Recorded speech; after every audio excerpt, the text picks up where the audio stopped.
I had a prospective client ask if we could set up some mobile devices or browsers to subscribe to all their podcasts and then autoplay.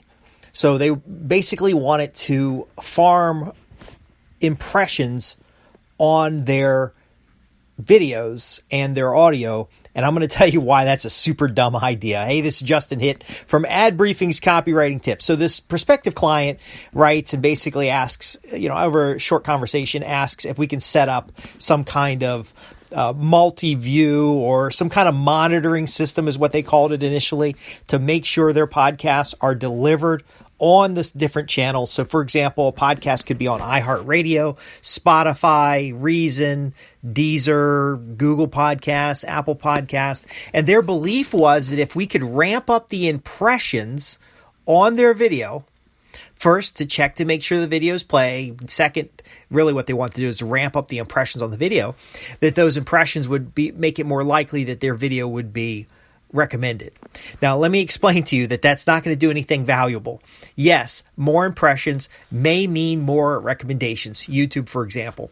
But YouTube is making those recommendations based on the demographics of the individuals who are viewing the video, not necessarily the fact that the video was viewed. So if we set up a bunch of burner cell phones, or we set up a bunch of automated browsers that are randomly, going through playlists to build up the number of impressions, all it's really going to do is mess up the analytics.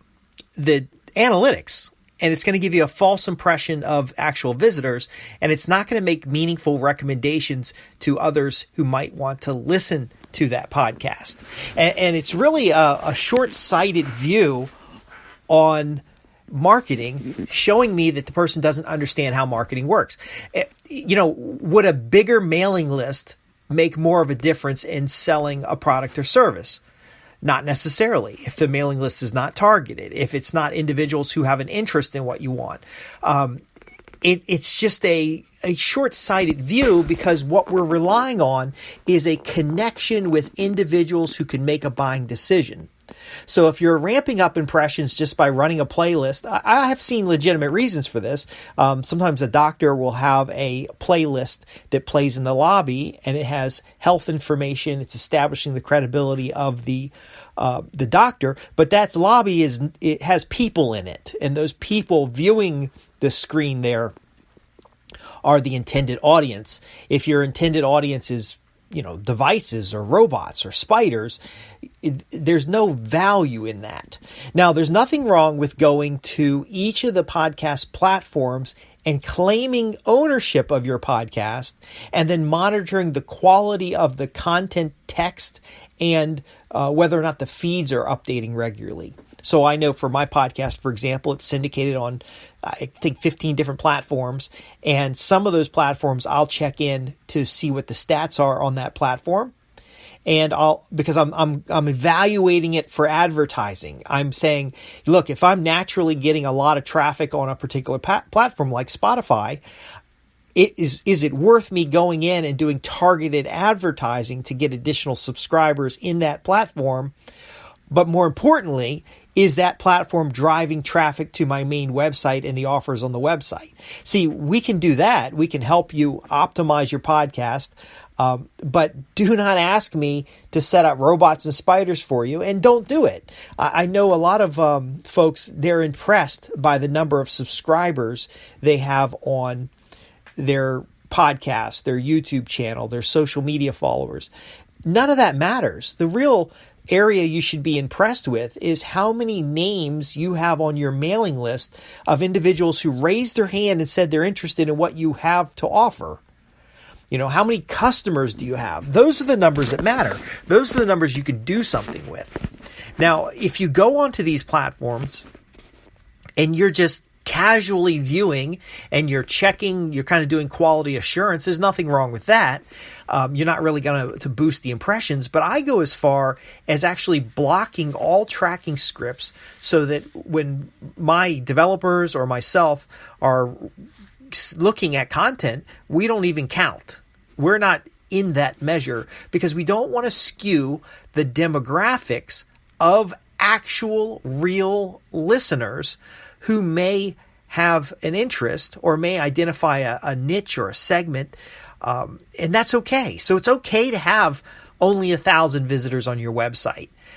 You want to know who those 1,000 visitors are so that you can make sure that your message to market match is very strong. You want to make sure that you're testing offers. So I don't do it enough. I talk on my podcast. Sometimes I'll mention a service I do, but I don't invite you to come and get more information about that service. So maybe I can improve that way. That's a valuable improvement. But simply setting up 10, 15 cell phones on a Wi-Fi connection, it just tells me the person doesn't understand how the analytics works.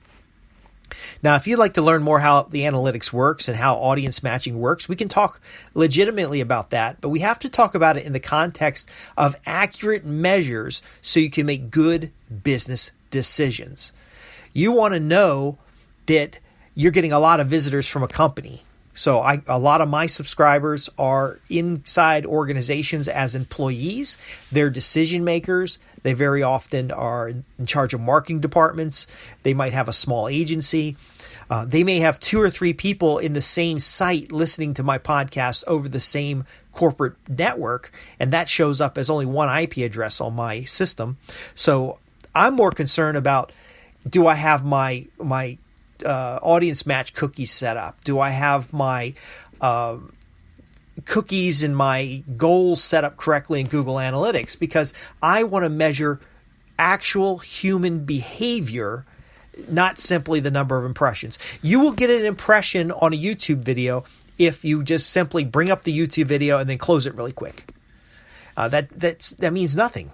And we even go as far on the measuring side. And by the way, I did not take this client because I don't know where they were coming from.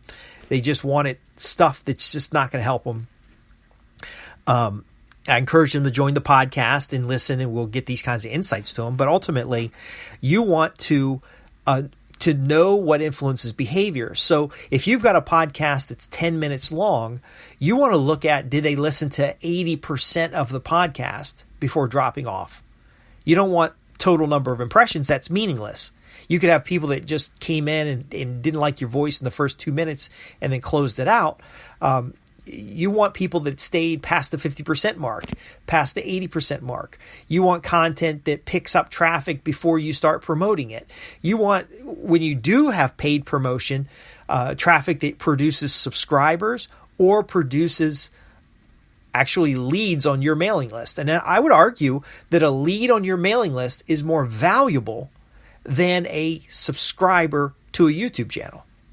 And one of the things that I do that I can teach you how to do is that I simply, I have my materials syndicating on all these channels, and I have people come back to the website and join the mailing list, and then I will go back and promote all these channels, or I'll promote one specific channel each month when I mention that there's a podcast available.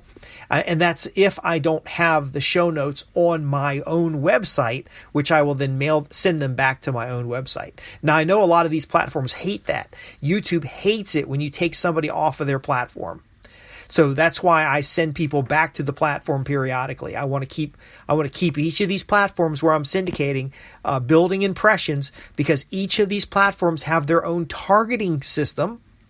So I'm sending somebody back to YouTube. YouTube's going to cookie that person. They're going to audience match them. They're going to match them up with all the data that they already have about that particular visitor. And then they're going to start sending me more of the same. Spotify's the same way. Google Podcasts, Apple Podcasts is the same way. So I might get people on my house list by whatever means possible, not necessarily compiling them, but I have a lot of opt-ins on different pages, and that's what we've recommended in the past. And then I will say, hey, by the way, we're now on Spotify, and here's the latest episode on Spotify, or here's 2 latest episodes. Check these out. And then when they click on one episode, I know which episode they clicked on. It's an A/B split, and I can see my mailing list has an interest in A versus B.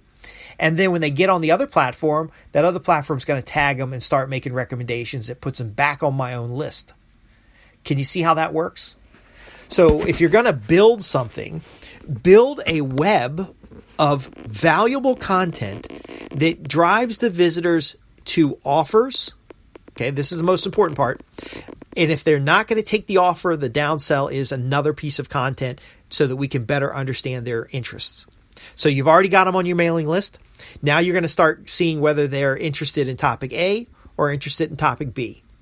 You're going to send them back to other channels where your content is there, and especially content generates either a lead in a sales funnel or another lead inside of your environment. Now, of course, if you already have their email address, there's very little value in sending them somewhere where you're going to get their email address again because you've already got the email address. You want to take them from a general list and move them to a specific list. So as a wrap up, there's no trick. Auto playing on a television in the lobby for a room full of nobody, like nobody's in the room, just gets you impressions. Impressions have no value. It's like views on a website. What matters is tagging individuals as interested in a specific topic. From that tag, that suspect tag, moving them to a lead on a mailing list in-house. And then from the mailing list in-house, you're going to make specific offers for products and services. If somebody's on your in-house mailing list and you've specifically identified their interest in a product or service, you should be making offers about that product or service. You can introduce them to other stuff sometimes, but the majority of the time you're going to make them an offer because we want to move them towards a sale. You cannot solve a customer's problem without them hiring you to do so. Giving them content, giving them advice, doing all this free stuff does not help your customers because they have no buy-in. And until they have buy-in, which we get through lead generation, get them to raise their hand and ask for more information. Until you have buy-in, you can't legitimately ask for the sale without having a large number of people pushed away. So you've gained buy-in, you've gained interactions with real people. These networks will start sending you more people, and then ultimately you make offers to those people to get them involved in what you have to offer to solve problems they want solved. I'm Justin Hitt with Ad Briefing's Copywriting Tips, and this is very important. There are no shortcuts, but there's a lot of really powerful things that we can do to help you use words that sell to transform business relationships, whether it's for your clients or your own business. I want to thank you for listening. Again, I'm Justin Hitt with Ad Briefing's Copywriting Tips.